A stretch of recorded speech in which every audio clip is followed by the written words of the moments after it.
Hello and welcome to Ward 13 with Jon Hopwood, your slightly damaged host. I would be soliciting now a slip and fall lawyer, except I'd have to sue myself. Right. I fell on the way to the studio, and we were supposed to have, and hopefully we will, Ambassador George Bruno. And he's I hope he hasn't been deported. No. He is a... one of us, but I guess with Donald Trump, that might not count as That's much. right. Well, Matt, thank you for showing up. Yes, I try. We might have a secret guest around 1:30 to surprise Ambassador Bruno. Oh, really? But I'm not going to tell you who he was.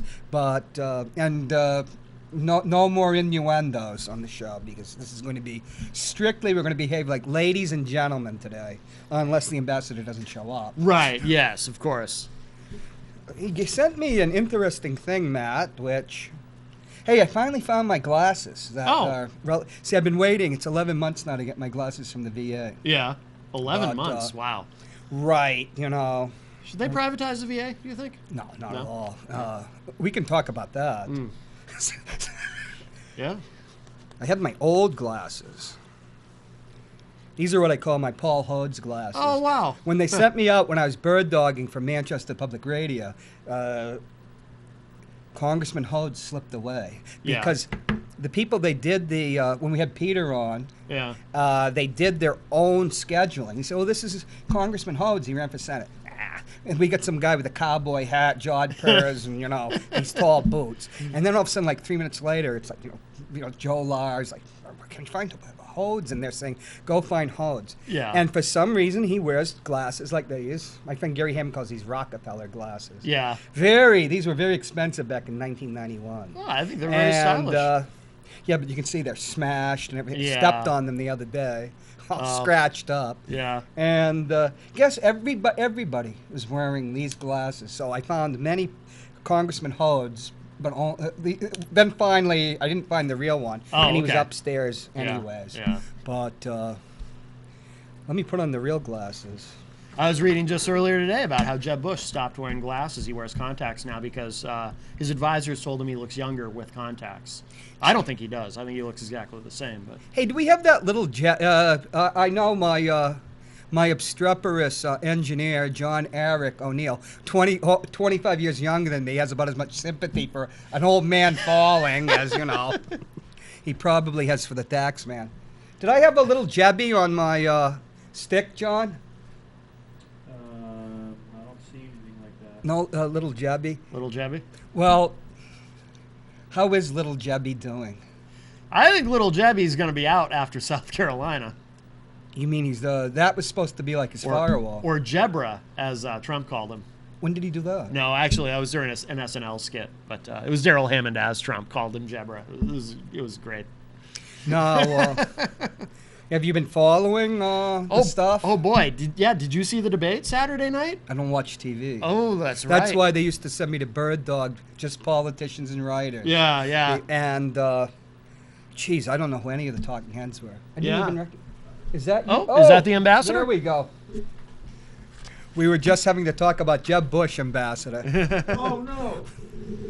Welcome back, sir. I don't know if you recall, I interviewed you on the progress report. Yes. It was about a year ago, maybe? Hello, ambassador. Good. It was a busy day. It was the day of the Sean Jasper coup in Concord. Bob couldn't be here, so I jumped in, and we had a great conversation. We were just talking about our 31-year-old engineer. I had a slip and fall incident, but it's my own yard, so who can I sue? But we have Ambassador George Bruno, who you were the ambassador to Belize, which was the former British Honduras. What was that? Very good. 93 to 97, the first Clinton administration. Correct. And John, can we see that picture of the ambassador with Bill Clinton? He's 31. He didn't have much sympathy for me falling. Get up and get to the studio. John? I'm not seeing anything here like that. You don't see it. Well, why don't you with the ambassador while I go negotiate with my All right. my obstreperous engineer. We'll find that picture. Youth will be served, but I used to be a sergeant in the army. Yes. So, Ambassador, how have you been? So, just fine, thank you. Good, good. Yes, now that the primary is over. Yeah, yeah. Yeah. We were actually discussing Jeb Bush a little bit before you came in, and I don't know if you. Well, I was at one of his town meetings in Bedford. Were you? It was quite impressive. Well, I'll tell you what. I'm not a supporter of Jeb, but I will say, and I'd be curious to get your opinion on this because it relates to immigration. One of the things I do like about him is he's really kind of stuck to his guns on immigration reform and a path to citizenship and whatnot, even though it's politically untenable as a Republican, because the Republican Party, in fact, I think we discussed this when you were here when I filled in on Bob's show. The Republican Party has really kind of put itself in a box on immigration, where if you suggest anything practical and pragmatic about what to do about the 11 million that are here, outside of sending them home, which is crazy, you're labeled a rhino and a liberal and all this. But Jeb has really stuck to his guns on that, and I think that's impressive. And he also, too, on Trump's Muslim ban, which a lot of other Republicans support, too, Jeb has really stuck to his guns on that as well and said, no, that's wrong. You can't just say, we're going to ban an entire group of people based on religion from entering the country. That's the very nature of bigotry, to put all these people in one group and say they're all dangerous and we can't let them in. And well, it's not only bigotry. There is the matter of the First Amendment of freedom of religion. In the United States. Yeah, absolutely. Yeah. The other person, along with Jeb Bush, on the Republican side that has really held fast is Governor Kasich of Ohio. Yes. Actually, I've often said of the current crop of Republicans, he, to me, is the least repulsive overall. Well, Governor Kasich, by all accounts, appears to be a thoughtful, very pragmatic person. Yeah, yeah. Well, how will he do on Super Tuesday? He has Ohio. Not well. Really? That's true. Oh, he does. Yeah, he'll do well in Ohio, but other than that, I don't think Kasich has much of a shot. I mean, he came in second in New Hampshire, but I don't think that's going to translate in South Carolina, which is the next big one. I mean, there's Nevada, but it's a caucus, so who cares? Well, it does. The Nevada caucus does. They care, but Hillary won it in 2008, I believe, handily. The Nevada caucus. Did she? Yeah. And that slowed Obama down. Yeah. But I don't think in the long run it matters. I don't think people. I think people kind of, maybe we're just snobby about it because we're in a primary state, the first in the nation primary. But I think a lot of us, I know I do, I kind of look at the caucuses and it's like, it just looks like a circus to me. Iowa, I mean, when you've got coin flips involved in the process and whatnot, it's a circus. Come on. Well, you have a state of 3.1 million and 150,000 actually showed up to vote. So yeah, it's not very representative of the state as a whole. Right. Perhaps more representative of the activists in the state. Yeah, good point. Yeah. I did a article back in 2008 for Yahoo News about the Iowa primary, and to call it a Democratic caucus. To call it a democratic process was really stretching it. How you can manipulate it, and at the time there was very limited accommodations for people with disabilities, and they limited it for working people who would have difficulty, and I just remember, Ambassador Bruno, when 1976, nobody talked about Iowa. Iowa was an afterthought. Jimmy Carter came in very far behind the non-committed slate. That's when we kind of had the first in the nation primary to ourselves. That was the 76, the first one I was involved in. I supported Birch Bayh. I was fascinated by the fact that other than the Founding Fathers, he authored 2 constitutional amendments, and a third, which didn't get through. Do you know what that one was? No, I have no idea. Equal Rights Amendment. Oh, okay. But they seemed to, in 1980, make the Iowa caucus. The media, they blew it up. Do you remember the 80 primary when Teddy Kennedy jumped into New Hampshire? Yes. And I remember they were thinking he was going to be a favorite son, as if he was like JFK. Right. So they it was like Iowa, well, we'll make this into the battlefield. But Carter did win New Hampshire. And was Iowa, so prior to 1980, was Iowa not before New Hampshire? it was, but nobody really cared nobody cared, about it. okay. In 2008, the Alaska caucuses and a couple others were before Iowa. I didn't realize But that. suddenly the media made it into a big deal.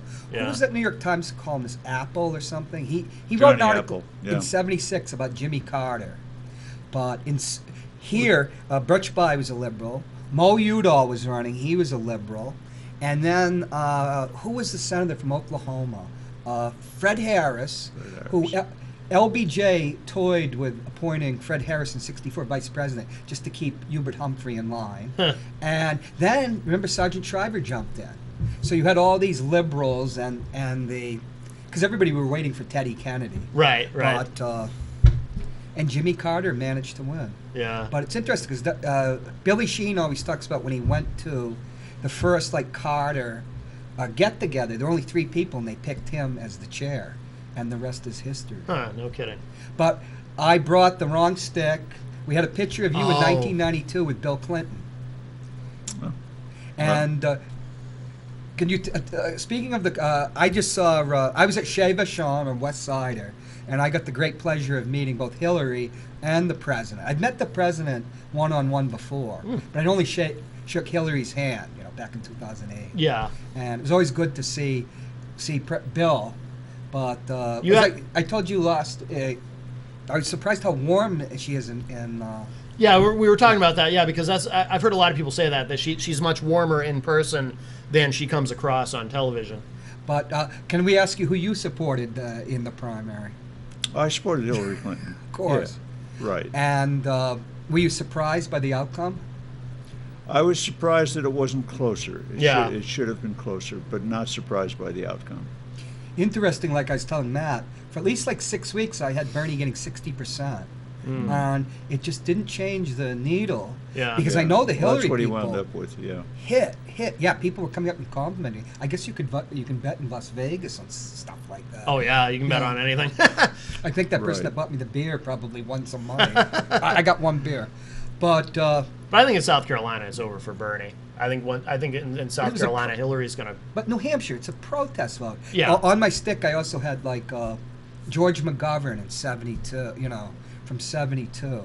But George McGovern in 1972 was a well-established senator. Mm-hmm. He had led the anti-war movement, and he'd been a real thorn in the side to Richard Nixon. Mm-hmm. But Bernie. I guess we're not feeling the burn. I've been feeling the burn a little bit because I really enjoyed it, and you probably didn't because you haven't watched any of the debates, right? No, I don't watch television. Did you watch? I was a writer I just don't. Did you watch the most recent Democratic debate? You don't watch television? No. You do a television program, but you don't watch it. We don't have any. I'll tell you the truth. All right. I'll pass on that. Watching television interferes with my writing, and I could tell. I don't have. You cable. don't want to know what. I don't have cable. Currently. I cut the cord. But did you see the most recent Democratic debate? I did. I felt that Bernie just crushed her at every turn. I didn't hear that. Well, I thought they so. both did very well. Really? I think he just. And it was a civil discussion, and it was. It got heated toward the end, I thought. Well, true enough, but it was a discussion on substance as opposed to what you see on the Republican side, which is just over the edge. The screaming at each other, the insults. A lot of insults, at each other. Jeez, maybe I should be watching it. Oh, you're missing some great television. The whole failure to pronounce plans and what they're actually going to do if they get into office. Mm-hmm. I mean, it's a total lack of substance. I pegged Donald Trump also at 35 to 40. Mm-hmm. He hit 35. Yeah. And it's like the first. I lived in California for many years. I was in the Army, went out there, and then, cherchez la femme, my ex-wife. And they say a rally in California is 2 people watching a television commercial. Pete Wilson came to New Hampshire in 1996, and granted he'd lost his voice. Pete Wilson had been the mayor of San Diego. Then he became a U.S. Senator. Then he came back as governor. He beat Dianne Feinstein. And even though he was like a liberal Republican, his stock and trade, as they know, was always baiting illegal immigration from Mexico. Whereas every post he had, he always ensured that enough illegal labor came in, Mm-hmm. But he tried that tactic here and nobody at this time in '96 in New Hampshire, illegal immigration was like 3 of my 8 ancestors walking across the border of Quebec. Sure. And he did the first just television campaign without any ground campaign, and he failed miserably. But that's what's so startling. Donald Trump ran that type of campaign here and came in with 35%.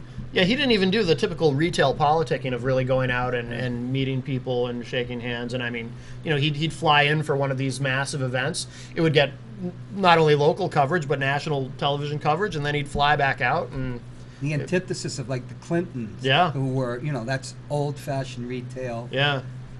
But he's a master of working the media. Not that Bill Clinton isn't in his own way, but I mean, Trump really knows how to do it. And I think he's going to be the nominee. I do too, but Hillary and him, and it's the craziest year. I remember 1968. I was 8 years old, and Paul Newman came next door, and Pat Morris, who used to be Pat Farrell, that was her married name when I knew her, from Wilkins Street. She was one of the people that took out a sitting president. But what was the effect of that? Eugene McCarthy. Hubert Humphrey had to be the epitome of a New Deal liberal. And people turned on him, and we lost the election to Nixon. But there was a third-party candidate, Wallace. So Chuck Todd was giving over at the Radisson to young journalists that this is 68. But let's get to that. Let's go back. I'd like to talk to you about. Yeah. We'll go to that a little later in the program. Can we talk about you are an attorney. You were in the public defender's office. That's a whole nother show. But are you an expert immigration? Are you not? Right. I practice immigration law. We concentrate on immigration. We're a 3-attorney office in downtown Manchester, next to City Hall. We do. What's the firm's name? It's called LawServe. Okay. And we get visas for companies that need specialty and skilled workers. We get visas for families seeking to be unified. We help people get political asylum that are threatened and afraid to go back to their home country. And we help navigate the system for people who don't understand it very well. Mm-hmm. When they get turned down for a visa at an embassy, we're able to call the embassy and speak to the consul general or the non-immigrant visa chief and discuss what can be done to correct the situation. What's fascinating, because like I said, Pete Wilson in 1996, immigration was an issue in California, specifically Mexican immigration. And when I first saw Jeb Bush at St. A's last year, I thought he was going to be a formidable candidate. Well, it's not so much an issue in New Hampshire. Isn't it? With I know some local politicians I won't name that are really trying to play. I'm not talking about Mayor Gatsis either. All right. I'm not going to talk about Mayor Gatsis. Frank Gidna pretty much echoes the Republican Party line, but to her credit, Senator Ayotte is pretty good on the issue, as is Annie McLean Custer and Senator Shaheen. Of course. So, so New Hampshire is very forward-looking in that regard, with the exception of Congressman Ginta. Right, but Donald Trump, I think that's what helped fuel his rise, don't you? Oh, absolutely. He says these things like, the more hate he brings, the better he does in the polls, really, with the, the anti-Muslim stuff and when he was talking about undocumented immigrants. To Mexico. Yeah, and calling undocumented immigrants, they're racist. Oh, I'm sure some of them are good people, or rapists, rather.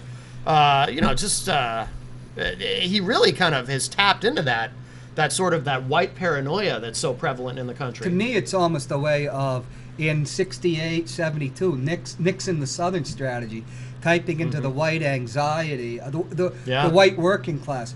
There's a book by Dan D. Carter in 1995, and then we'll let the ambassador talk a bit. So I'm.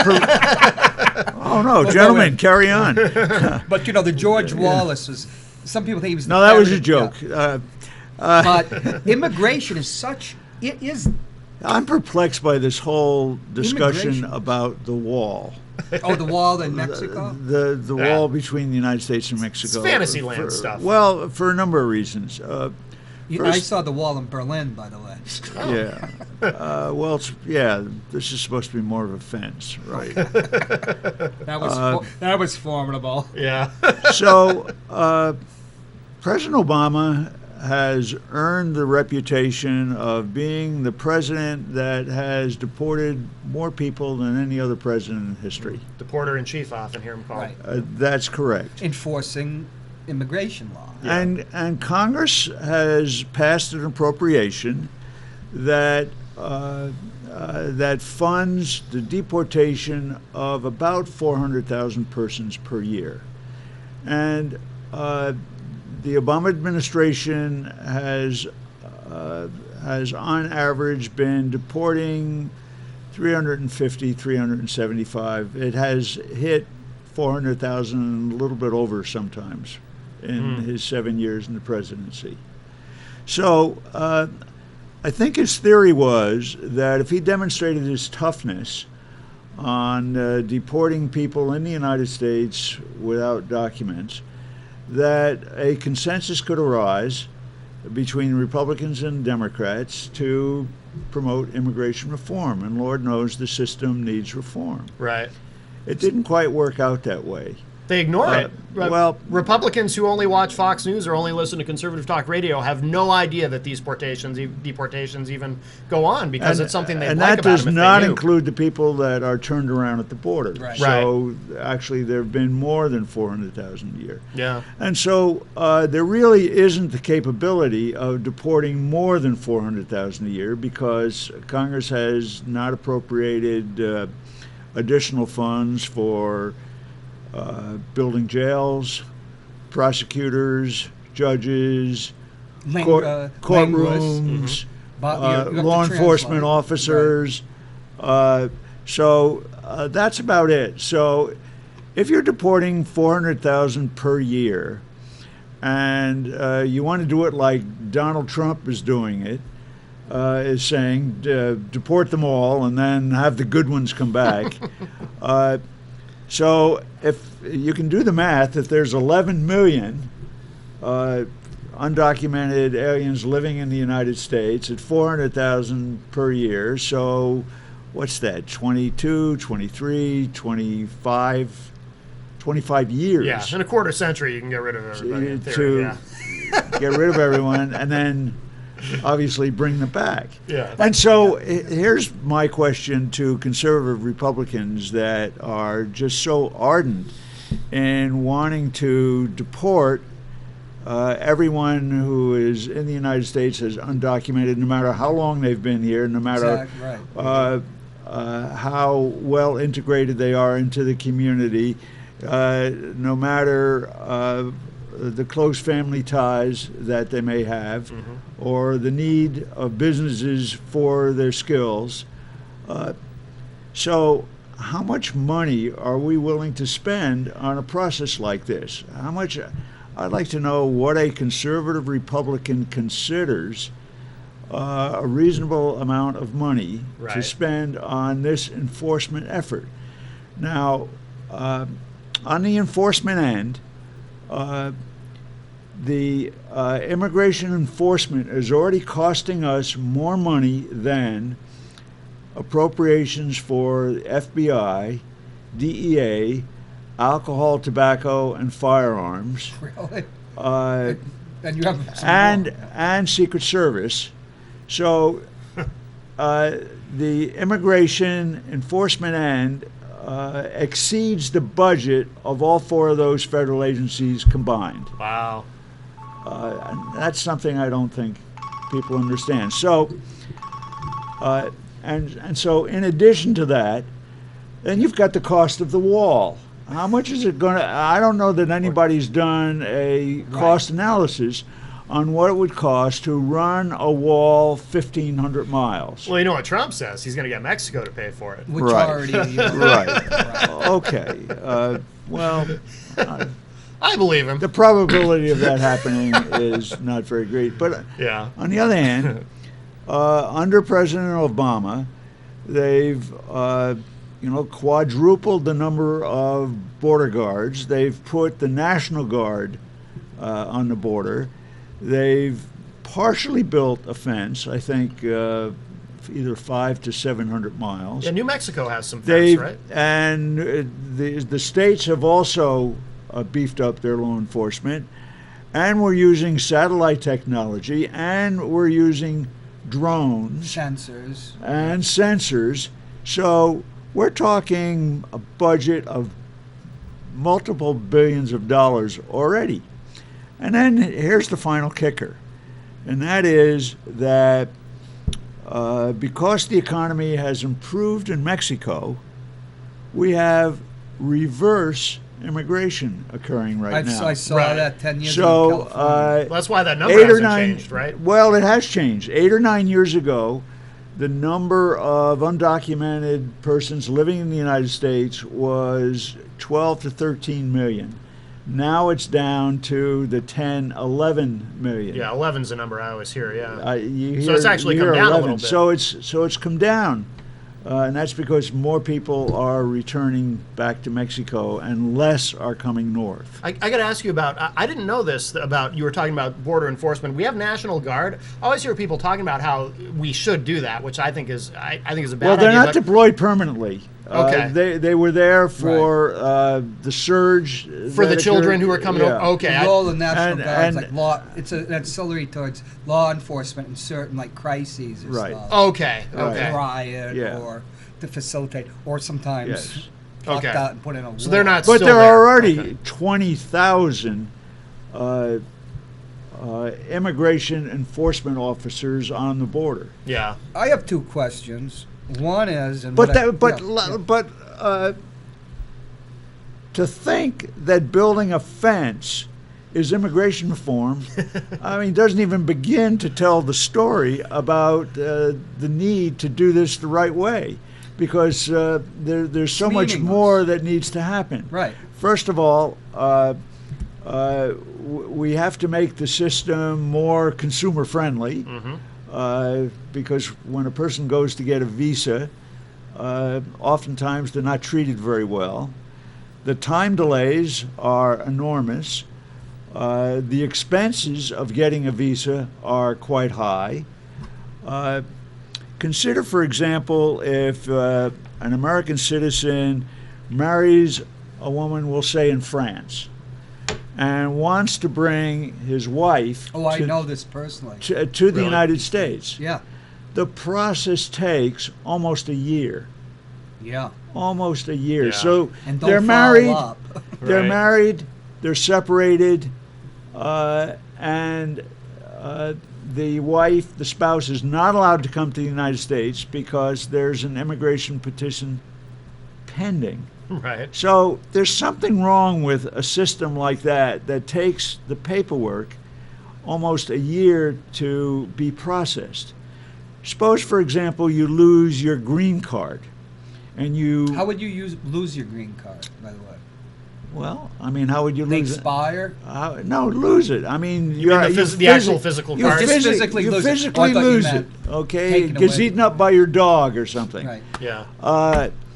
And so, for about almost $500, you can apply for a replacement green card. Wow. Except that it takes 6 months to get the green card. Now, if you lose your driver's license and you want to replace it, you have somebody drive you up to Concord, you stand on line at DMV, and you walk away. It's like $10 and you're in and out. $10 in 30 minutes. Yeah. You're out. Yeah. It baffles the imagination as to why the federal government can't do the same thing, except that Congress hasn't funded the system to be consumer friendly. It is the funding, because before you came, Matt, well, Matt was talking about the VA. The VA's problems. I had David K. Colapinto, who's a prominent whistleblower attorney, on my show last year. It's rooted in a lack of funding. Well, here's the other thing about that funding. Right. Most people don't know that the immigration system is self-funded. It is. Based on fees, and that's why the fees are so high. But Okay. even with paying those fees, you still don't get good service.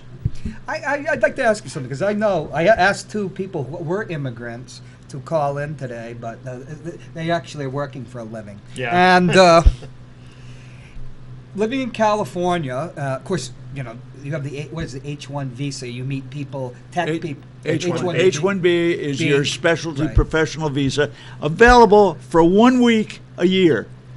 And then, Really? yes, Congress has authorized 50,000 of these visas. These are the people that are engineers, Right. computer programmers. And the tech industry wants Tech them. industry. Yeah. Sometimes they're chefs and other specialty workers.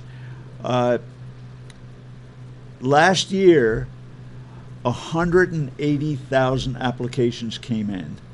50,000 is the ceiling authorized by Congress. In a nation of 308 million. So they conducted a lottery. And so even those who were eligible had a 1 in 3 shot of getting the visa. And of course, there was no refund. Right. And it So cost. that's the self-funding aspect. Yeah, and it cost $4,000, $5,000, $6,000 for a person to That much? apply. Well, you add the attorney fees, you add Right. the adjustment of status fee, you add the filing fee, you add the training fee, you add the fraud fee. All these fees are tacked on by the federal government, and it's pretty expensive, and it's a package of about an inch thick. People I've met, though, they're people from like Mexico who had lived in the country over 30 years, paying taxes and everything, and just did not become a citizen because there is a fear. And one woman I know was a refugee from Iran. And she had a secret. She kept saying, I have a secret. She's one of my closest friends. Yeah. Finally, I thought, oh, great, did you murder somebody or anything? No, she hadn't become a citizen because at the time it was so difficult because Iran was on the a list. The terror Or if you're watch list, Russian, it's Yeah. difficult too. But you meet, and you as a lawyer must meet these people. They have very compelling stories, almost living in fear.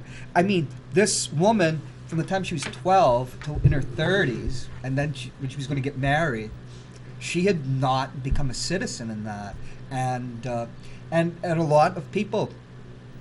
You meet other people, Mexican American. Their parents, when you'd have these waves of like, let's crack down and everything. Their parents would be living in fear. Yeah. They'd worked here all their lives, paid their taxes and stuff. Yeah, contributing to the economy. Very compelling human stories, and Yeah. you must, as a lawyer, deal with that. So could you talk about the human factor of this? Because in this city we have some controversy about refugees. Can you explain what the difference between immigrant, refugee, and somebody who seeks asylum? An asylum seeker and a refugee are the same thing. Okay. Because I had a friend Except- from Liberia that was asylum. Right. Except an asylum seeker is an immigrant who's already in the United States. A refugee is an immigrant who has not entered the United States yet. Okay. And Syrians. has been designated as a refugee by the United Nations and is awaiting appointment to a country. So legally, once they're here, they're not considered refugees. They're considered asylum seekers. He was a government official that, after a coup, No. a refugee is a refugee is a foreign refugee country, is a refugee. and Okay. right. An An asylum seeker is a Right. person in the United States who Who doesn't can't go home Right. because they're in danger. I understand. Okay. Right. If, Okay. If Henry had Okay. gone back to Liberia, And a refugee is a Gotcha. person fleeing danger. Okay. Okay. And Like the awaiting, Syrians who want to come and here. awaiting Yeah. in a refugee camp managed by the United Nations. Okay. What was fascinating is to find out that Anne Frank was on a refugee, would be considered a refugee. Sure. That Otto Frank had gone and tried to get, but too late, a visa for immigration as late as like 1941. And, that was pretty sobering to find, to read about that. Yeah. And I remember the famous director. Very sad. I used to write about the film, and the famous director. I won't mention his name. He was an Austrian Jew, and to get his family out, he knew Tallulah Bankhead. They were close friends, and her father or uncle was a Speaker of the House, and that was the only way his family got saved, because it was late, like after the Anschluss. Otto Preminger, who was a famous director, and if he hadn't been close friends, he was a huge director when I was young. Okay. He's not so well known. If he hadn't been, he was famous also for playing a Nazi. Oh, no and kidding. He himself. Well, he had come as an artist, like so much of Hollywood in the 30s, in the early 40s, were refugees, many of them Jews, from Germany. It's amazing that, but they were treated, I think, in a way because of the culture, right? In the Hollywood, the movie industry brought them in. Yeah. But to find out that Anne Frank, who was actually a refugee, but there was strict quotas on who was going to come into the United States in those years. Yes, we no longer have country quotas, with the exception of 4 countries, which are China, India, Mexico, Philippines. There were 2 immigration acts in the 20s, early 20s, and then 1924, that, like only 100 Arabs from what would be called Palestine, 100 Greeks. Really? You'd be, it was just, it was definitely, but you could have 20,000 Germans. And stuff. Oh yeah, they strictly limited the Middle East and Southern European immigration and the immigration of Jews. Well, those country quotas no longer exist. Didn't that was done? I think in '65 they did those after under LBJ. I think. Mm-hmm. But I used to, before we had like the PC, people like me had all this stuff in their heads. Yeah. But one thing, I had Paul Martineau on my show, and he told me all this hubbub about refugees in Manchester. He says they don't cost him. As the welfare commissioner, there's no cost to him. Interesting. And but why do people? Well, what's very interesting about that is that when you compare the refugees coming to Manchester, for example, compare them to American citizens, they draw less upon the welfare system, for example.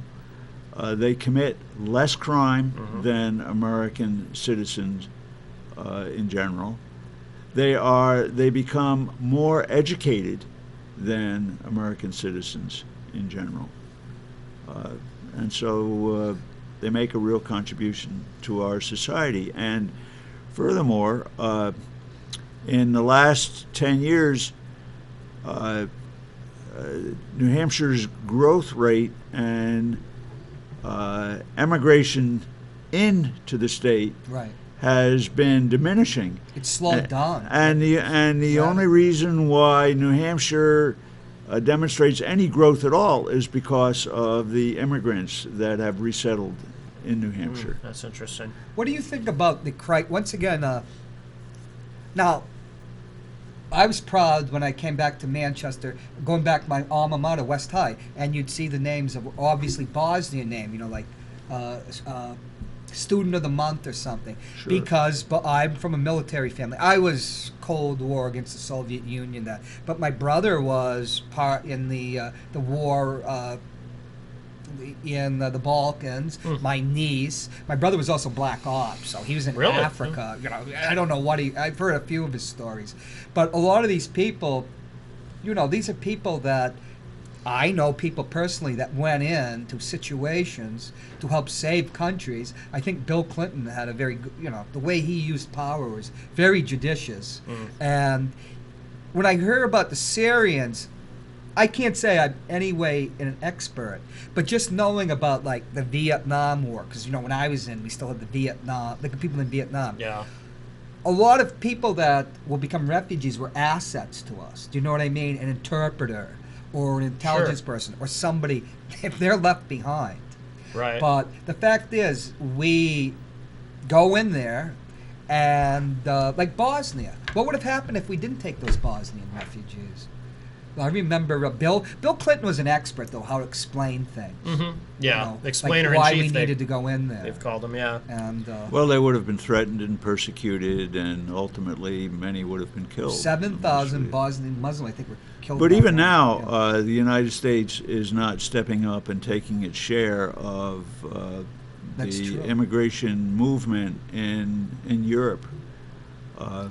You have countries like Sweden, Norway, Germany, especially, yeah, that are taking hundreds of thousands. Yeah, Angela Merkel's really stepped up on this. Of refugees, yeah, to resettle them, and the United States, I think, has committed ourselves to 20,000 over a 5-year period, which is, kind of at the low end. Yeah. In Syria, there was all these people making, oh, well, they're Muslims, which means you're a terrorist, and when I actually did a little research, these people had been being vetted for like the last 9 months.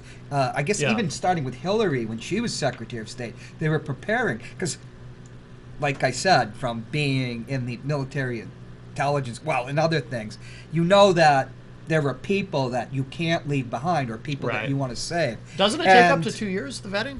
I'm not quite sure about that. It does. But it takes between 1 and 2 years. It's not like they were just going to bring these people in. Right. And these are people fleeing ISIS. My niece married a man who was from Macedonia, but the other Macedonia. And he's a Muslim. And, it's just ridiculous. When you're hearing like the Republican debate, Muslim equals terrorist. What was so fascinating, why they only would allow 100 Italians in 1924, Sacco and Vanzetti. Italians were considered anarchists. They were considered terrorists. No kidding. Yeah, you go back there. That's how we can. If only had you for another hour, we could talk about the Supreme Court. Felix Frankfurter was the great liberal, and he cut his teeth on Sacco and Vanzetti, and then FDR put him on the court, and he immediately became a conservative. Really? He was one of the greatest liberal jurists of all time. So Bill Douglas, William O. Douglas, who almost became president, but he went up in the woods when they were picking the new Veep in '44. He'd always harass. Because he was he became like the great liberal. But he didn't have, I love Bill Douglas, but he wasn't quite like Frankfurter, the mind. But he would always, when there was a bad argument, send them a note. I believe that's one of your students from Harvard Law, because he was a famous Harvard Law professor. And he was so mean, he'd get so angry, Really? Yeah. I think did he replace Brandeis or another great justice? William Douglas was chairman of the SEC but prior to being Frankfurter appointed. Replaced either was it Brandeis, one of the great liberal, another great liberal who wrote all those. What's important when you have a intellectual in the court? They write dissents, and later on, like years later, they'll become law. Well, that's what they're saying about Scalia. Yeah. Scalia, I've read, who was quite a scholar. Yeah. Anyhow, William Douglas, I argued before the U.S. Supreme Court. He wrote which one? Which case? He wrote my decision, and it was one of the last decisions that he ever wrote. Around 74, 75. Yes. Yeah. What was the case now? I'm a legal editor. All right. Well, the case involved whether a creditor could attach somebody's Social Security benefits for purposes of payment of a debt. Right. And so a form of wage garnishment. Yes. Okay. That's why Douglas used to have people in the court, like any SEC, you'd defer to Douglas. Okay. Although he became an absolutist in the First Amendment with Black. So this was a case of a Social Security disability payment that was put into a person's bank account, and the creditor attached the bank account and scooped up all the funds. And so I instituted a suit to get the funds returned. And I got a unanimous decision overturning a state Supreme Court decision saying that those funds were inviolable. So you argued against the Attorney General. That must have been Mel Thompson's Attorney General. Well, the case arose out of New Jersey. So, New Jersey, okay. So, yes, I argued against the state of New Jersey. Wow. And the decision has helped tens of thousands of people No doubt. around the United States.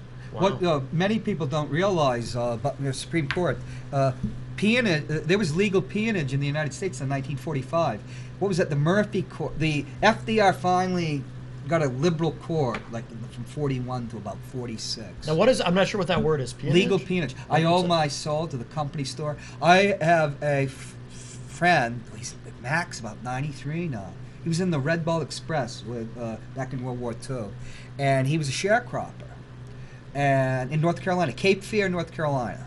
He was extremely bright African American, and they wanted him to go off to the Teachers College, but R.J. Reynolds, the agent, said, "No, it's World War II, and now suddenly you got to send the cigarettes over. We want your son here on the farm."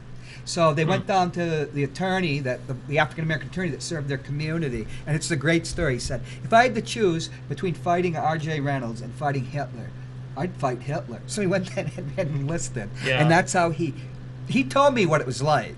You got everything third hand, fourth hand, and it was written off, and you could never get rid of that debt.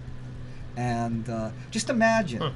Imagine that was up till 1945. And people in our lifetime, someone I know, was born, slavery was abolished, but the family was caught in this kind of bondage. So people don't really think about law, how vital it is to... well, the rule of law is extremely important. That's...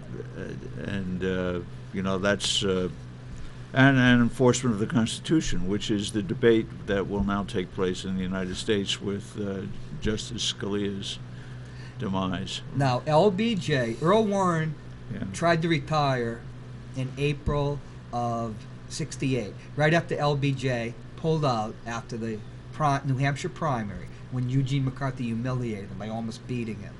And he tried to raise Abe Fortas, but that time, Sam Ervin and the Southern Democrats, who were conservative, but they were Democrats. And I remember Sam Ervin from Watergate. I never realized he was a Harvard-educated lawyer, because he had this corn-pone type of down home manner. Yeah. And the Warren Court, they used to be.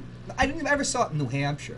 But impeach Earl Warren. Used the stickers. Yeah. Because the liberal court. And it was expanding rights, and people went crazy. And they were determined to stop Abe Fortas, who they say was the brightest graduate ever of Yale Law. This guy was brilliant, and they stopped him. They stopped him, and Nixon got to appoint Berger, and then Abe Fortas resigned. And so Nixon got the 2 picks. So it's not They gave him a hearing, though, of course. Yeah. What do you think of that as a lawyer? That it's even Chuck Grassley says. Chuck Grassley's the chair of the Judiciary Committee. No hearing. Yeah. Hearings began in '55 with Justice Harlan. The second Justice Harlan. There'd been a couple before, and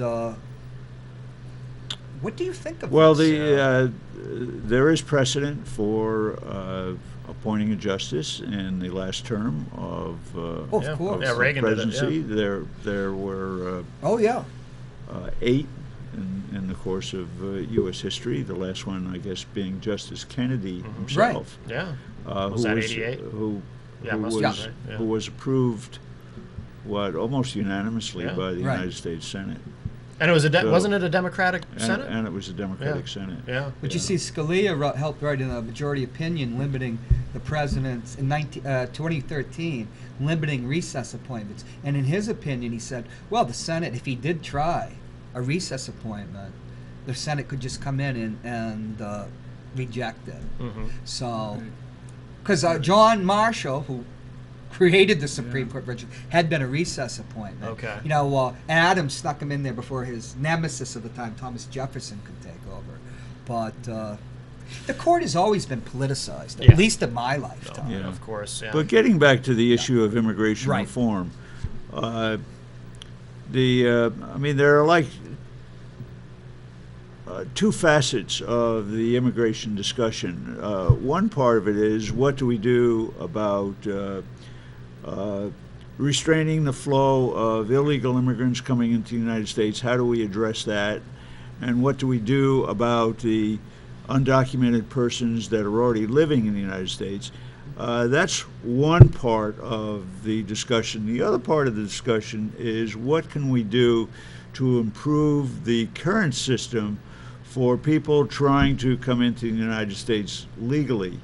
And these are all part of one large discussion, but really two separate facets of it.